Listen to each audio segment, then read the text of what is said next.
La rencontre aujourd'hui, c'est une rencontre d'échange et la finalisation par la signature d'un protocole d'accord dans le secteur minier.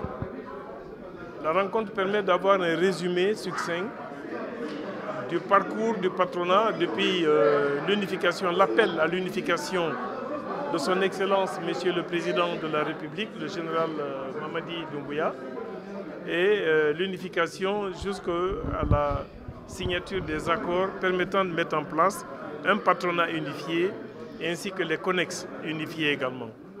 Voilà la raison de la rencontre d'aujourd'hui. Voilà. Je dirais également que je me réjouis, je suis honoré d'être là, de parler au nom du patronat, de voir des entités aussi importantes que le secteur minier également s'unifier.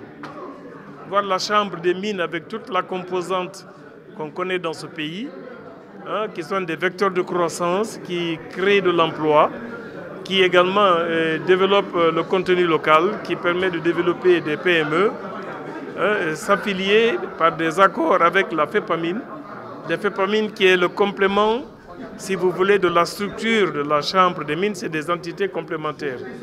La Chambre des mines a déjà sa composante depuis un moment.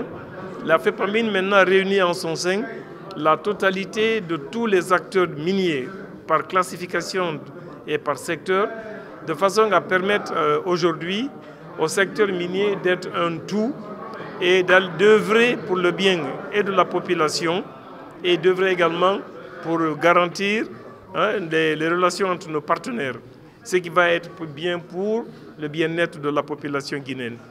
Le pays, la Guinée, est un pays qui est très riche, qui est classé comme étant un scandale géologique, mais il faudrait bien qu'il y ait des promoteurs guinéens, à travers la CGGI, le patronat, à travers ces sociétés fédérées, à pouvoir émerger et être le sillon du développement du secteur minier. Voilà pourquoi on est en train de se bâtir. La démarche d'aujourd'hui envers les mines ne sera pas simplement la dernière pour ce qui me concerne. Elle va évoluer au niveau de tous les secteurs de façon à prôner l'unification, l'inclusion et la participation de tout le secteur privé guinéen. Je vous remercie. Et la finalité, vous dites qu'il faut des états généraux. Bon, parlant des états généraux, je parle du patronat. Le patronat aujourd'hui, il y a eu la mise en place d'un bureau exécutif provisoire depuis l'unification afin d'aller à l'unification des fédérations patronales issues des patronats dissous. Et je voudrais bien préciser ici qu'il y a eu, de par la volonté des 4 patronats, d'aller vers l'autodissolution des patronats au profit de la CGGI. Ce qui, d'acto facto, implique et conduit toutes les fédérations patronales à émerger vers ce patronat unifié et à en être membres. Donc l'objectif pour nous, c'est aujourd'hui d'aller dans la deuxième étape qui consiste à tenir une assemblée constitutive pour valider les organes, enfin les statuts, le règlement intérieur, les codes d'éthique et de déontologie, que ça soit accepté par l'Assemblée générale. Mais il faut composer l'Assemblée générale. L'Assemblée générale n'est pas le Conseil exécutif. Le Conseil exécutif est provisoire qui, en principe, doit mener à bien les réformes. L'Assemblée générale, pour la constituer, il faut les États généraux et classifier l'ensemble des acteurs du secteur par catégorie d'activité, de façon à avoir des représentativités et conduire maintenant tout le monde à la tenue de l'Assemblée générale, bien inclusive, bien représentative.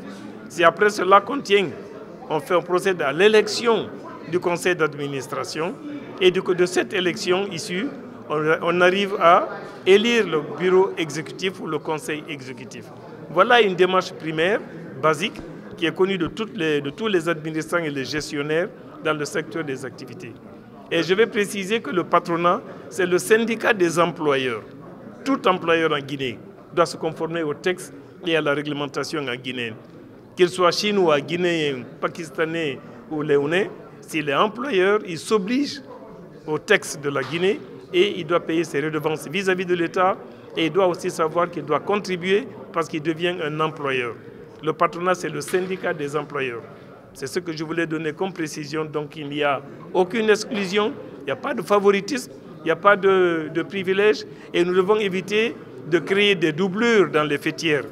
Nous avons un protocole d'accord dans lequel on dit qu'on doit unir les fédérations patronales dans le même titre que les 4 patronats se sont retrouvés unifiés à la demande des autorités. C'est seulement ce qui pourrait nous conduire à être à la hauteur de la confiance des autorités, du peuple de Guinée entier et de nos partenaires de développement.